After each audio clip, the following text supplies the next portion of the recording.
Σε ευχαριστούμε πάρα πολύ. Ευχαριστούμε. Καλή νύχτα. Ζούμε σύντομα. Αντίο.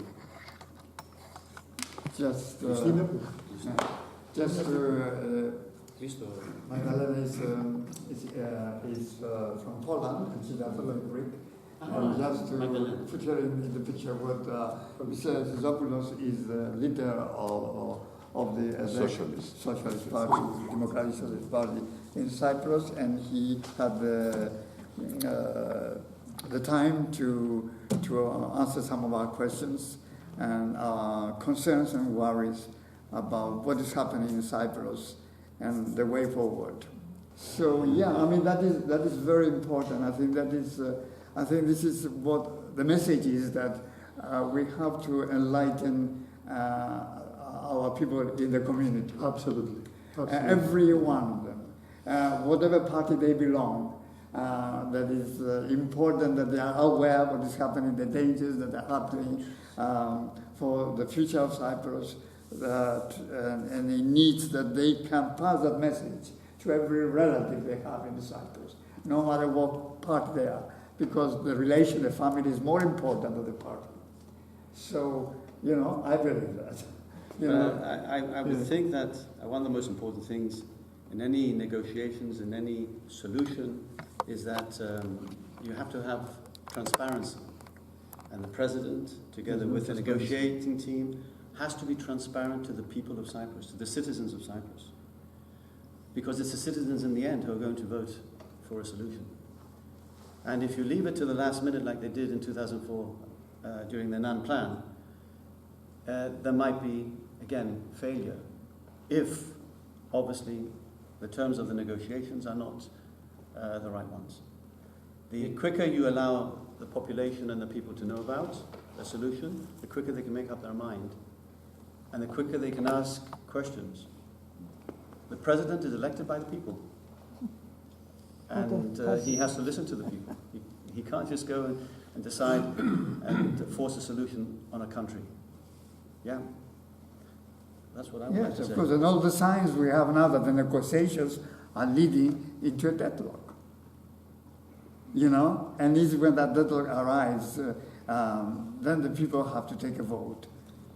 We're trying to convert the converted. The message has to arrive to every single Cypriot here in London.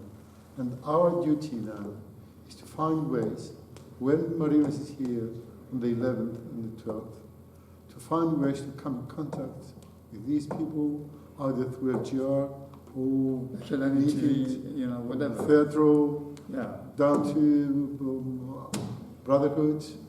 We have to make time and Marinos to say all these things so that people to hear them, so and they make up their mind. So not to hear the one side, what President says. Hear the other side as well, and then they decide. And because the media is very important, LGI, Hellenic TV, I believe that Hellenic TV has broadcasted your speech that you did on the 13th of December. Yes. But David told me that it wasn't clear. I would very much appreciate it if you could repeat what you spoke during your event, because the recording which Hellenic TV made It's not clear. Those of us who understand that, but many people who are listening to it will not be able to understand what you said. So I have a recording on the computer of the English content of what you spoke. So if you don't mind, I would like you to, you probably don't have a copy, but I have a copy of what you spoke. Of course, yes. So I can raise the page, and I would like you to speak it again, because this can record that better than what was available. I have no problem with that at all. No problem at all. Carry on. I don't want to take too much of the time. I'll find that. No, I think it's important because this is not a meeting. It's a beginning. It's just a seed. We plant the seed of which must grow. We are very concerned. We are very worried what is going on in Cyprus. We saw the things in Davos, and that is a great mistake. We all agree that it was a mistake what the president went there, not as the president of the Republic of Cyprus, but even as a leader of the community. And he presented the leader of a illegal regime of Cyprus as a legal representative of a minority, because, you know, this is a minority. What part of earth the minority is imposing its will on the majority? We are in London, about 300,000 Cypriots. Can we impose our will on the majority of the people? In Poland, in Greece, the minority, that is the democratic process. Minority is a minority, they have their rights. And as individuals, they are equal rights, but as a community, they are a minority, and therefore they cannot impose their will. Well, what happens in Cyprus? George, let's be pragmatic. It's not the minority who are imposing, it's Turkey that's imposing. Yes, but let's be very frank. Turkey and Turkish. We know that, but it's the Western politics, geopolitics, regional, whatever you wish to call it. Turkey is important. We made this point earlier. And let's not. They introduced the term of political equality. Yeah, they sorted that. Political equality.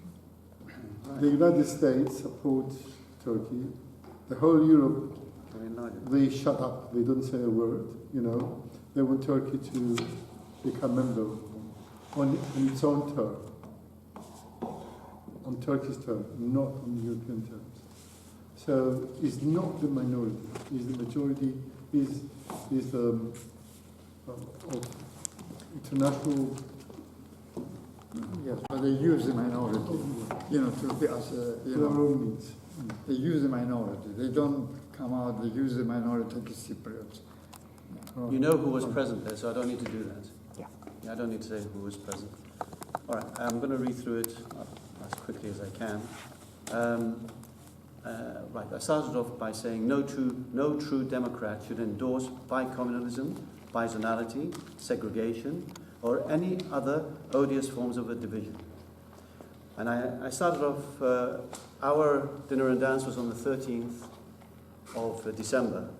And I started off by saying we have gathered here today exactly 1 month after the murderous attacks in Paris on the 13th of November 2015, and at an exceptionally dangerous time in history. On the one hand, our beloved island of Cyprus lies at the front line in the campaign to confront the so-called Islamic State of Iraq and the Levant. And on the other hand, our beloved island is within the sights of the barbaric entity which reportedly wants to extend its so-called caliphate to encompass Cyprus and other parts of the European Union, including Bulgaria, Greece and Spain. What does this all have to do with Lobby for Cyprus? Let me single out 3 reasons, among many I could cite. Firstly, the so-called Islamic State has engaged in precisely the sort of criminality exhibited by Turkey when it illegally invaded, occupied, ethnically cleansed, ethno-religiously restructured and segregated the Republic of Cyprus in 1974, and when it helped its illegal subordinate regime to make an illegal declaration of independence in 1983. Indeed, both Turkey and the so-called Islamic State and Turkey have murdered people or uprooted them from their homes because of their ethnicity or religion. Both Turkey and the Islamic State have despoiled churches and sites of historic importance. I could go on, but time is precious. Secondly, the occupying power in northern Cyprus, Turkey, stands accused of actively supporting or turning a blind eye to the so-called Islamic State. Indeed, if President Putin is correct, and the evidence is piling up to suggest that he is correct, Turkey has been an accomplice of the jihadists who are fighting in Syria just a stone's throw away from Cyprus. To make matters worse, President Erdogan has transformed Turkey into a menacing neo-Ottoman and Islamist autocracy which shows scant regard for the rule of law and fundamental human rights. Thirdly, the 2 island states we hold dear, the Republic of Cyprus and the United Kingdom, now have common enemies. These enemies are the so-called Islamic State, what Prime Minister Cameron has described as the poisonous ideology of Islamist extremists, and though Mr Cameron would never openly say so, Turkey. The snag is that the Prime Minister of the United Kingdom and much of the international community has chosen to perpetuate the long-standing policy of engaging in the appeasement of Turkey and thereby allowing Turkey to get away with its multiple crimes and other violations of international law. The policy of appeasement of Turkey. The policy of appeasement has resulted in a leader-led settlement process with twin objectives which are divisive, defective and dangerous. Dangerous for the Republic of Cyprus and dangerous for the United Kingdom and the remainder of the European Union as well. One objective is bicommunalism, which seeks to divide citizens into two separate communities, defined with reference to Christianity and Islam, respectively. The other objective is bizonality, which seeks to divide territory into two separate zones, one for the Christians and the other for the Muslims. At a time when the Prime Minister and Home Secretary of the United Kingdom are trying to promote the virtues of integration and to clamp down on segregation, why is the UK endorsing constitutional and territorial segregation in the Republic of Cyprus? At a time when so many member states of the European Union are struggling to maintain the unity of their populations and the integrity of their lands, why is the European Union endorsing bicommunalization and bizonalization of one of its member states? Gadi then by Galan, something is not quite right. Let me wind back to 2004 at the infamous Annan Plan. We are aware that the security of the United Kingdom hinges upon the sovereign basis, the cooperation extended to the UK by the Republic of Cyprus, and the common struggle to destroy the so-called Islamic State. If the Republic is ever turned into a bizonal, bicommunal federation, the successor of the legal regime would be in a position to A, veto any venture to cooperate with the United Kingdom over the matter such as bombing of jihadists in Syria, and veto the proposed use of Paphos Air Base by the French Air Force. If the Annan Plan was enforced today, the following provision would have covered the situation unfolding in relation to Syria. Article 8.4 of the main articles, Cyprus, i.e. a post-bizonal bicommunal federation, excluding the SBAs, shall not put its territory at the disposal of international military operations other than with the consent of both constituent states. Until the accession of Turkey to the European Union, the consent of Greece and Turkey shall also be required. Next week marks the 50th anniversary of the adoption of the International Convention on the Elimination of All Forms of Racial Discrimination, which Turkey, surprise, surprise, had not ratified when it invaded Cyprus in 1974. I would therefore like to end by delivering 4 messages. Firstly, in response to the murders in Paris, the brutality on display in the Middle East, and the criminality exhibited by Turkey, none of us should wallow in the valley of despair. By the same token, none of us should respond to darkness with even more darkness. In other words, Lobby for Cyprus must not and will not respond to one form of extremism with another form of extremism. Instead, Lobby will do what it has always done, campaign peacefully, call for the application of the 3 R's, and offer a humane democratic alternative to bicommunalism and bizonality.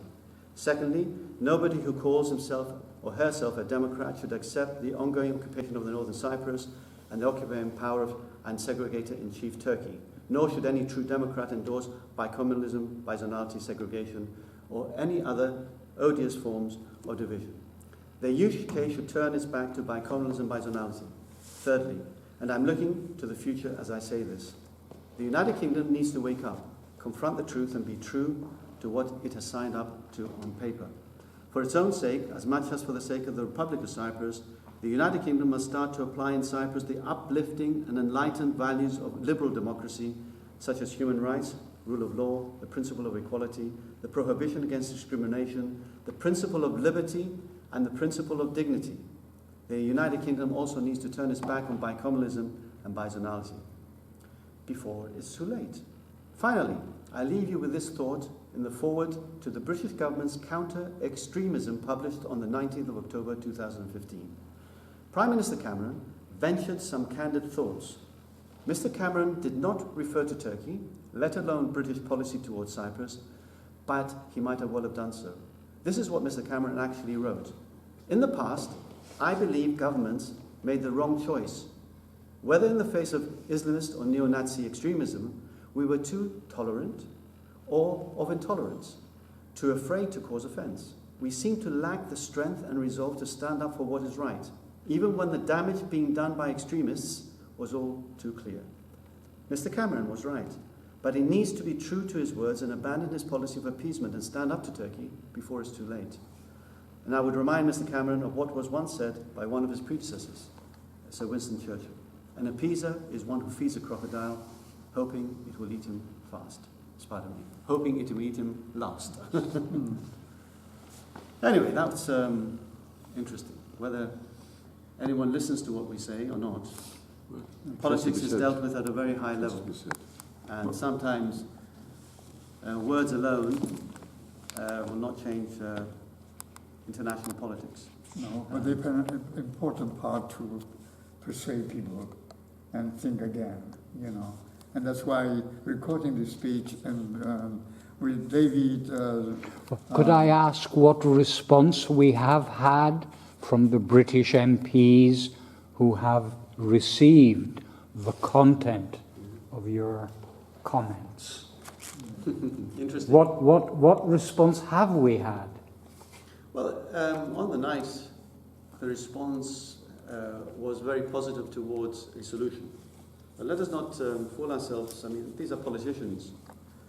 And the politicians obviously want to make sure that they have a future in politics, not only today, but in the next elections. We do have very, very good friends and very good members of parliament who support Cyprus. And in particular, I would have to mention Mr. David Burrows. David has always been a staunch supporter of Cyprus, especially on cultural heritage issues as well, but believes in what we say and believes that we need a just solution, democratic solution, and everyone's human rights must be respected. And all politicians that we have as friends want that. How that is perceived by their government, in particular Cameron and the cabinet, is a different issue. But we will not stop from passing on our messages to our friends, and we have built even more friends as our good friend Nick Yanulu has assisted in taking a delegation to Cyprus very recently, and will continue to do so, because pressure can come from all sorts and all sorts of ways. Yes, our politicians are there to assist us here in our community, and we've got to make sure we exercise our voice towards them, not just a minority within only the areas where members of parliament have a very substantial Greek Cypriot population and votes, even outside in other constituencies as well. Jeremy Corbyn is a very close friend of us. He often came to Theatro Technis. I have written to him, and I told him that we disagree with the version of a common solution. And of course, I invited him to come. He's been very busy, and he referred me to our local MP, who is a new MP now, Keir Starmer, who took over from Dobson. And I have written to Keir Starmer explaining to him that the solution that is proposed by the United Nations, NATO, England, is the wrong solution, the version of a communal. And he hasn't responded yet, but I am working on it. And I think that, yes, it's a direction that all of us Cypriots in England, and we should pursue the local MPs. And it's cross-party. I mean, yes. I mentioned David Burrows. It doesn't mean that there are no Liberal, Labour MPs that support us. Of course there are. And as far as Lobby for Cyprus is concerned, we are non-political, non-aligned. What we look at is the support comes from every member of parliament, every constituent Greek Cypriot and others within the United Kingdom want to support our cause. And that's obviously the messages that we want to put across. It's very simple, very simple. We want a united Cyprus. We want one citizenship. We want freedom of movement, freedom of establishment. We want the right of refugees to return back to their ancestral homes. We do not want segregation. We don't have segregation with Turkish Cypriots in Haringey or in Tottenham or in Wood Green, do we? No, we live side by side. My next door neighbours. I've got 10 different nationalities down the east side of my house. Why not? Why not? We must not allow us to be segregated in our own country. It's an apartheid system. Could I ask a supplementary question? Because I remember Mr Sizopoulos said that at the moment it's probably 50-50 in terms of how people in Cyprus will vote if the referendum happens. Yes. So my question is, and sorry, that was one of my proposals as my thought before we organized this event, which is the event you had organized and you had spoken at Theatro Technis about the Cypriot population who are not allowed to vote. Yes. And I cannot help feeling that if a very major process of creating things for people to sign from now onwards for the Cypriots who are not allowed to vote In a referendum. in the votes as well as the referendum.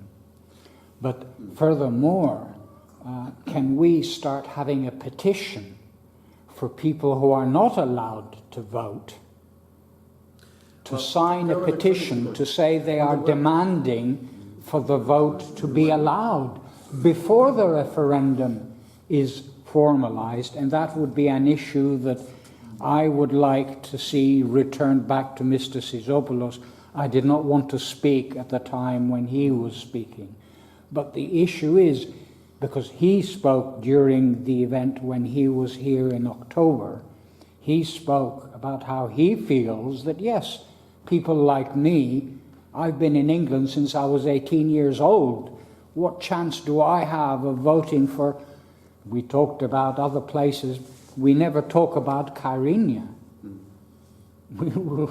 So my question is, what do we need to do to create petitions to get thousands and many thousands of people to sign the petition to demand the right to vote for the parliamentary election? And the government is trying to cancel having a parliamentary election. There are complications. That's another issue. Complications, David. That's another issue. But sorry, my point is to get a lot of people to sign a petition who are not currently, people who will not be allowed to vote, will sign that petition. And that will make a major event. And sorry, as a supplementary thought, the things that I talked about 2 months ago before we organized today's meeting was that, and at the end of today's meeting, if such a petition gets created, that petition can also go to the European Union Petitions Committee for the European Union to explain why we, who are Cypriots, are not allowed by the Cyprus government to vote for Cyprus. It's against EU law. And therefore that issue can be raised in a month, or at most 2 months now, before we get to the referendum, to get the EU to say to the government of Cyprus, we should be allowed to vote. The government of Cyprus is There are autonomous. complications. Okay, please explain. For example, should your children be allowed to vote who were born here in this country? Well, the reason I'm raising it is I was born in Cyprus. You were born in I have Cyprus. been in England, Okay. and I have not been allowed to vote from the time that I have been in England because I have not lived back in Cyprus. And therefore, that is the issue. Yes, my children will be another issue, and yes, there could be complications, but I should be allowed. And that is something that I feel thousands of people will agree with how I feel and will sign a petition, never mind the children and the children of the children, but the people who were born in Cyprus and who are refugees. We have We have to clarify because we have done a research on this, and we submitted our research to the government. Our team of lawyers have looked into it. We've developed criteria for those to vote in different categories, and we submitted all that just over a year ago to the government. They took quite some time to reply back through the Attorney General and through the good officers of the President. And now the reply that came in writing through the High Commission here, and I mentioned it at the meeting, was that unfortunately due to the constitution of Cyprus, the only way that you're allowed to vote is via your residency in Cyprus, and you have to live 6 consecutive months in Cyprus. Now, that again is not true, because there's other ways. You don't need to go through the constitution in order to put forward the right to vote in a referendum, which is an exception as far as voting rights is concerned. You can do it through the House of Representatives by a 2/3 majority. It has to be, the motion has to go by a member of parliament, yeah, and then he has to have support. Now, obviously, the problem there is that we have 2 major parties, AGEL and DC in Cyprus, who are now controlling the future of Cyprus per se, and therefore they may influence their members of parliament to vote against such a motion. But I'll take several steps backwards. We as an organisation have mobilised ourselves, and we're now moving forward with the next phase. I'm not going to say exactly what it is at the moment, because obviously we're gathering all the documentation we need in order to be able to then move forward and to put pressure on our government to allow us to do so. Yeah, but I will say that we are having a seminar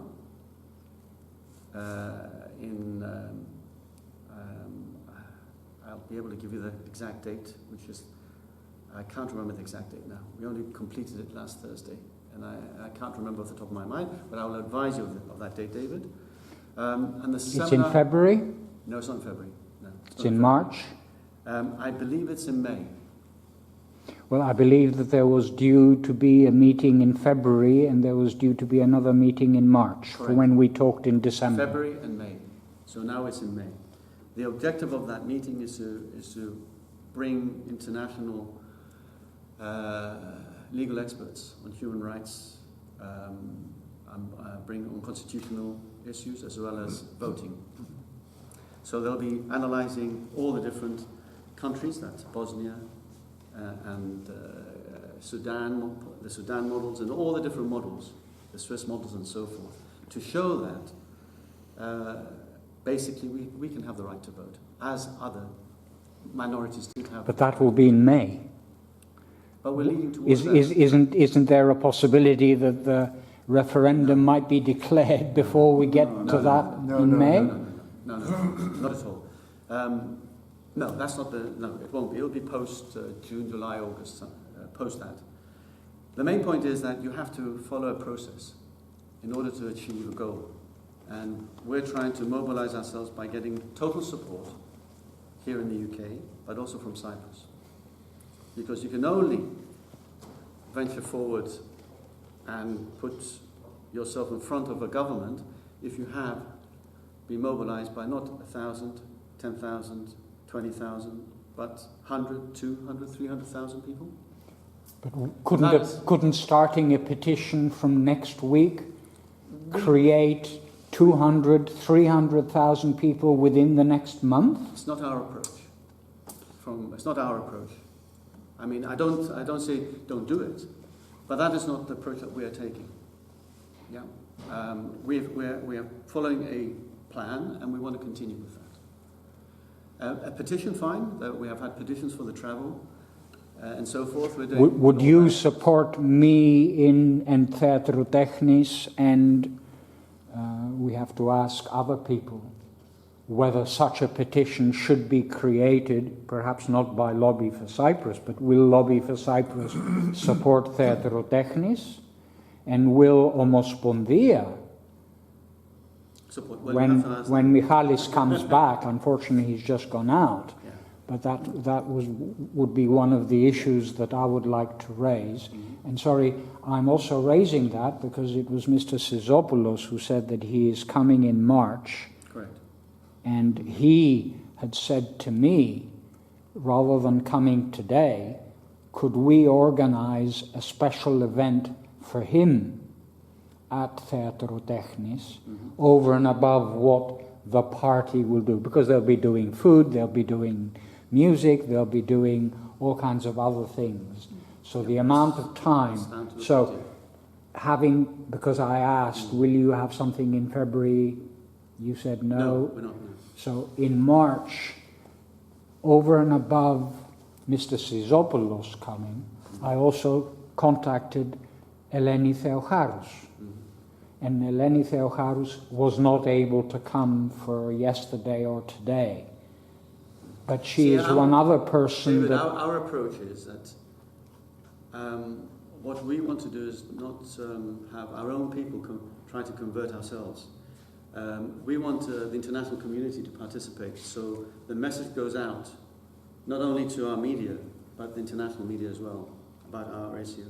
And if you have prominent individuals on human rights and so forth who are going to be speakers, I think that message will come across far better than our own, who we know. Now, we know what we want, but we want exposure, and we need exposure.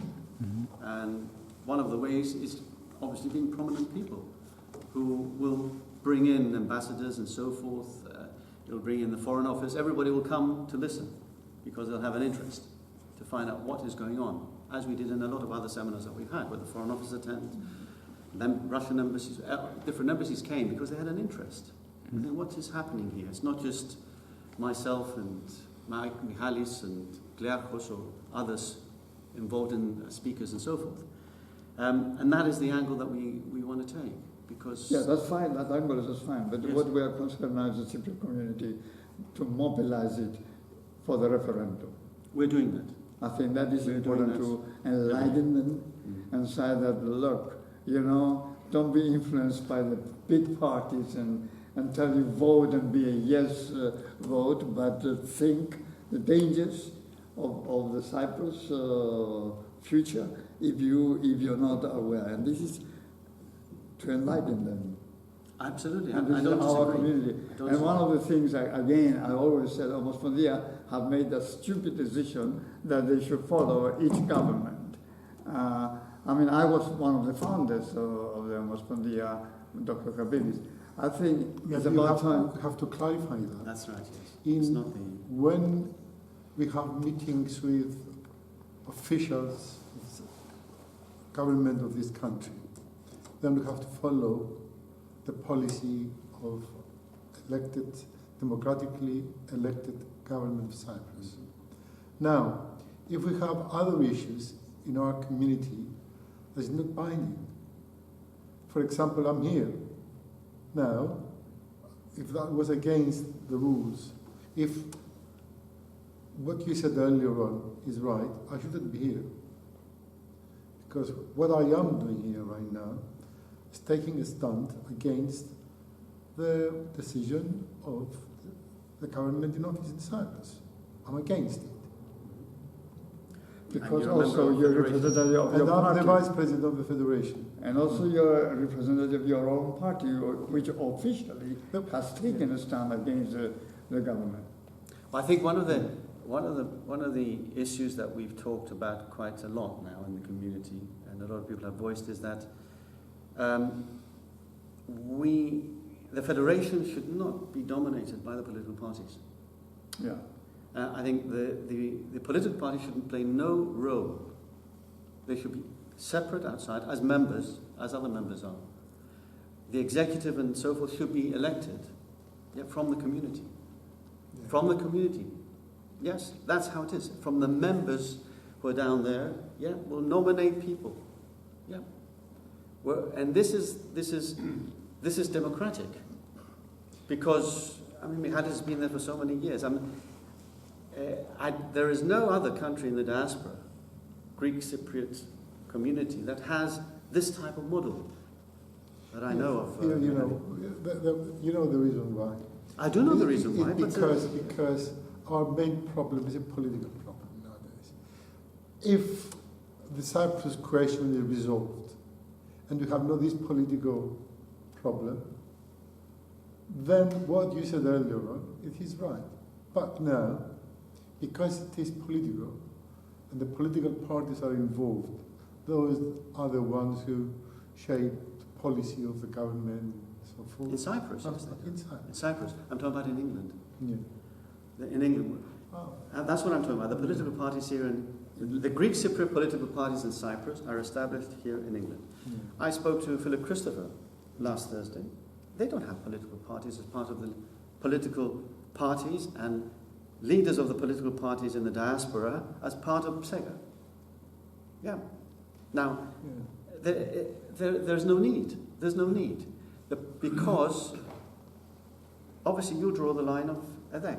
The other one will draw the line of DC. The other one will draw the line of Agel. The other one will draw the line of Diko. You'll all take your party's policies.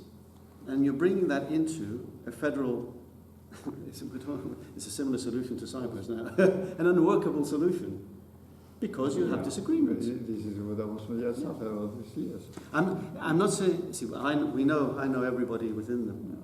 Everybody has their own ideology.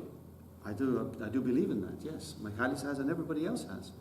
The point is, obviously, when they're actually putting their hat on as the political leader of their party, they have to voice the political beliefs of their party, correct?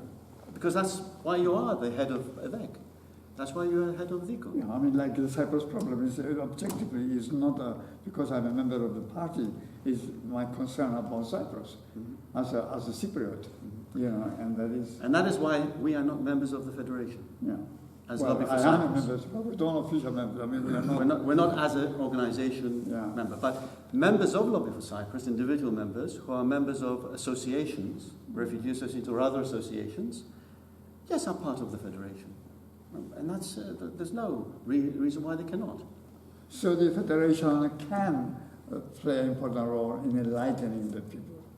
And they're very important. They're in charge of the diaspora. They're the ones who are the voice of our diaspora.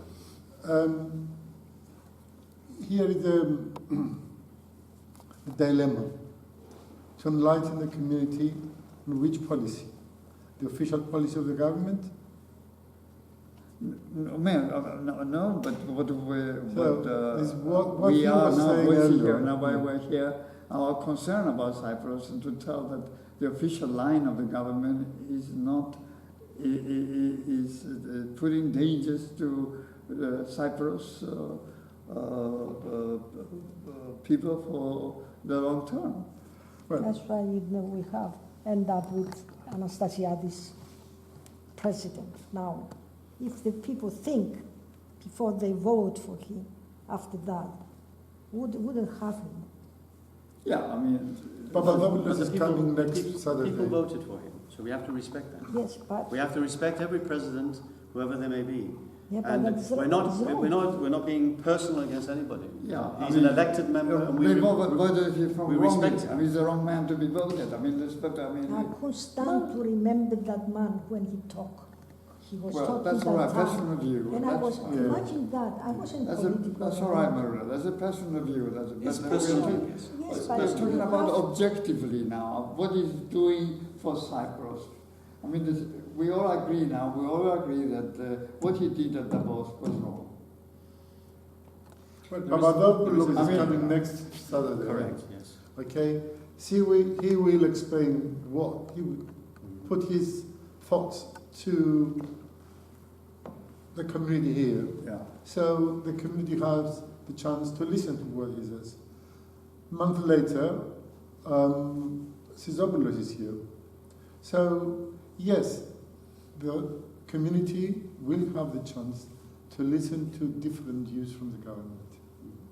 But they're trying to brainwash the whole population of Cyprus, giving the promises. If you accept the solution, you have to work, money, and all these kind of things. And because of the problems they are having, the propaganda, yes, the machinery, the government machinery.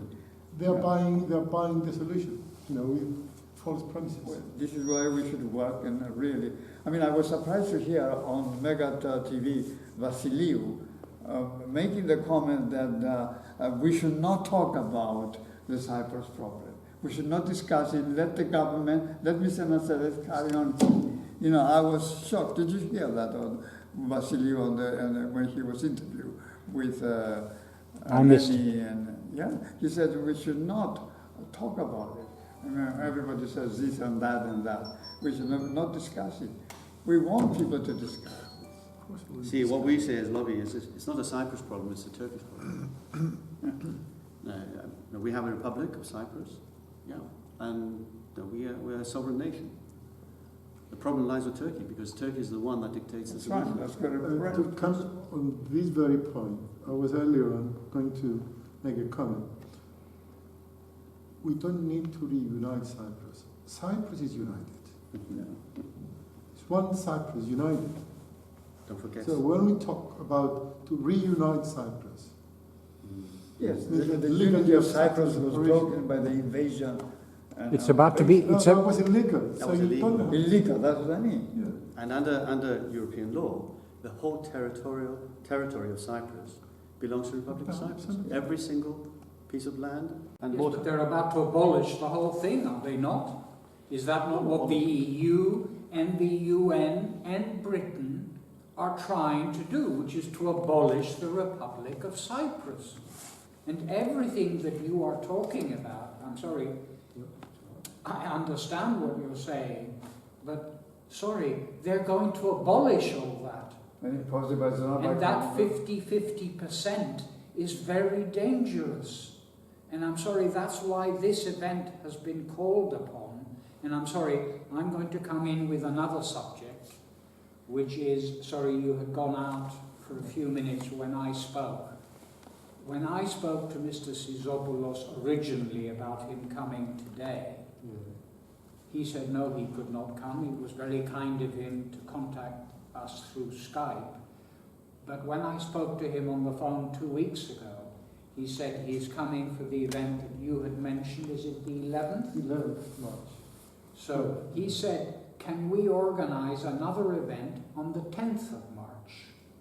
10th of March 11th is no. 10th of March is a Thursday. He's coming late Thursday night. Well, he told me he's coming the day before, and could he have the event here on the 10th? That might have been confused, but If he is going to come early in the morning on the 10th of March, Thursday morning, for example, then we have time to organize an event on Thursday evening. on the 10th. But if he comes Thursday night, obviously there's no time to organize. Well, Can I ask he a had question? told me Are you having an official event for him in the Brotherhood? on the 11th. Is there going to be an On official gathering? What Marinos asked me to do is to have people who have some influence in the society, in the community, Okay.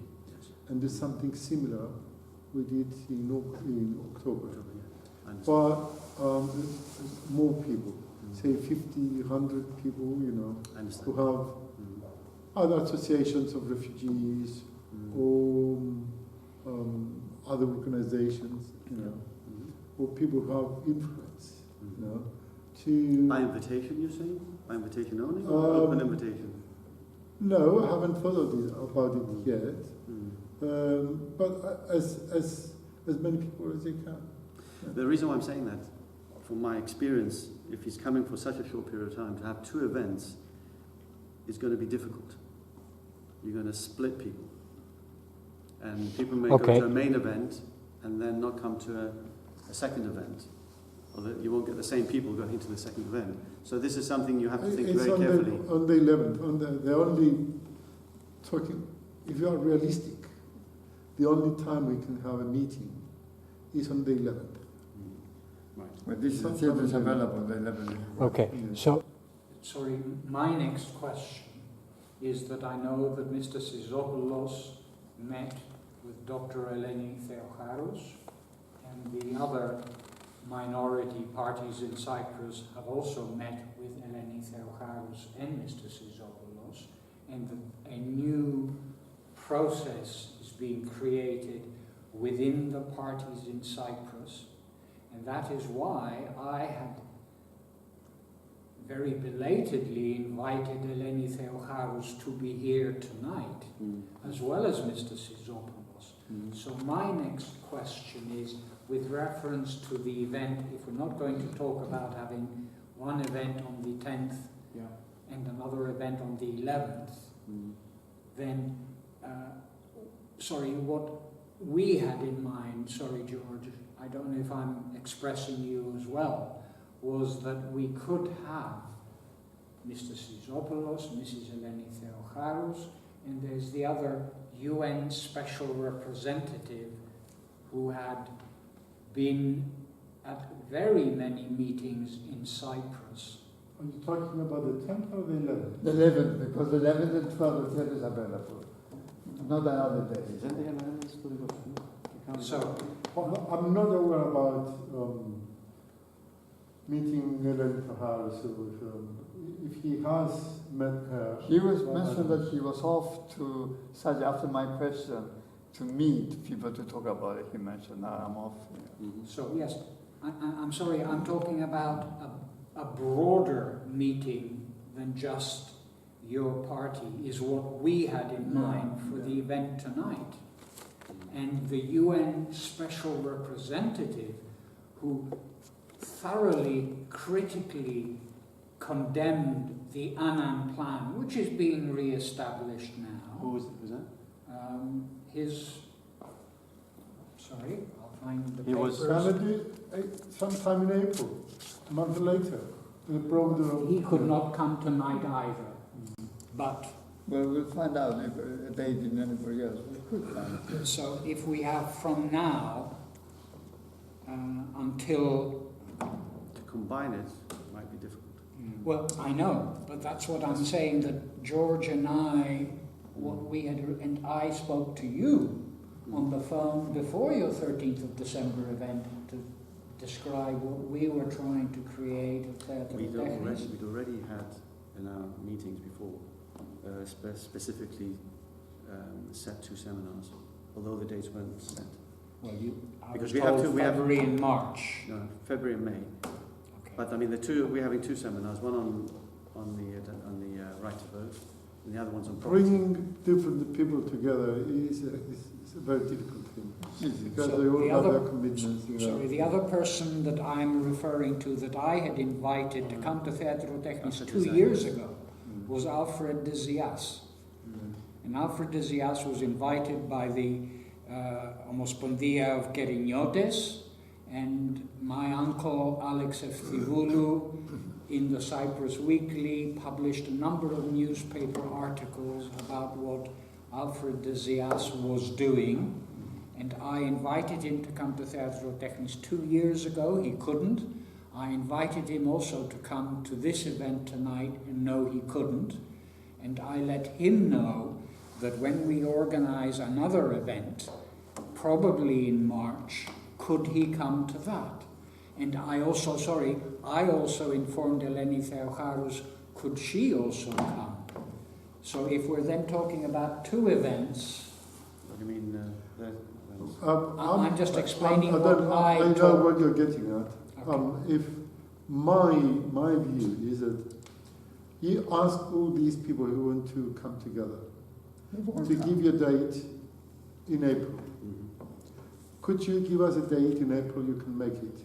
Because if you set the date, they can say, oh, I can't make it, I can't make have other commitments. Ask them first, give us a date, take it as Well, granted. Eleni Theocharous already said yes, she couldn't come for today, but yes, she would agree. And I informed her We that had Mr suggestions Sizopoulos... now, a date in April. Now we have a look at the plans and we find a date. Yes, why not? I mean, if Give them a series we of want dates. to be a successful event. Send them an email and tell them and ask them, we want to have this meeting, want to get together. I'll find a date. Give us a date, and- you can make it. And if they come to an agreement on a date, okay, then the community here, you take it as granted, it will come, of course it will come. Okay, we'll do that. I think that's David. Yes, maybe March is too soon and it's another event happening, and as you say, Got to make sure The more we have, the topic has to we be- have one this month in February, Nicholas Papadopoulos, yeah. right. Then we have another one in March, Sizopoulos. Then we have another one in April, that's better. And then we have Because another we in keep- May. We got And, out of May. and then we have And another then one we in got Cyprus So we week in keep, July. we keep the momentum. Okay, Yeah. I think that's a good policy. you know. We got to think of And the we title. get together much more. Title as well, so it doesn't overlap too many times. Yeah. Be repetitive. Good. Okay. Okay, thank you very much for coming. It was great, and I think. But I just wanted to mention again. I wanted to mention again. You want to say something? Yeah, David. Yeah. Sorry. I was looking for the Alfred de Zias on the page that I created about today's event. Yeah. I created a number of links. Yes. One of the links includes all of the links of all the Alfred de Zias articles. And when you do look at all those, if you have not looked at them in the past, you will realize what an important person he is, because he is still a UN advisor. He is. What nationality Yes. is he? Sorry? What nationality is he? Don't remember. Sorry, I don't remember. South American? On my page, there is a link to his Facebook page, and I would urge, and I put on that page, I would urge all, now, he was involved in... Where is he based? He's based in Switzerland, Geneva. Oh, that's right. in Geneva. But as a So UN all I'm representative? saying is for a future event, he would not come unless certain other key important people are here. Yeah. So I'm sorry, as a closing thought, I would ask that Lobby for Cyprus, other parties, should also invite him to attend events in Cyprus, and Promos Bondia to invite him to come and talk in England, not just David and George of Eugeniou. Oh, no. Well, we have to lighten it. Okay, We have to that was the last thing I needed to say. Thank you, David. Thanks so much. Okay, everyone, thank you very, very much. Very good. Thank you. You're welcome. Let's go. Okay, that's great. Okay. Camera is off. That's great. I think we did some good in the result of the toilet is good. Nice and easy.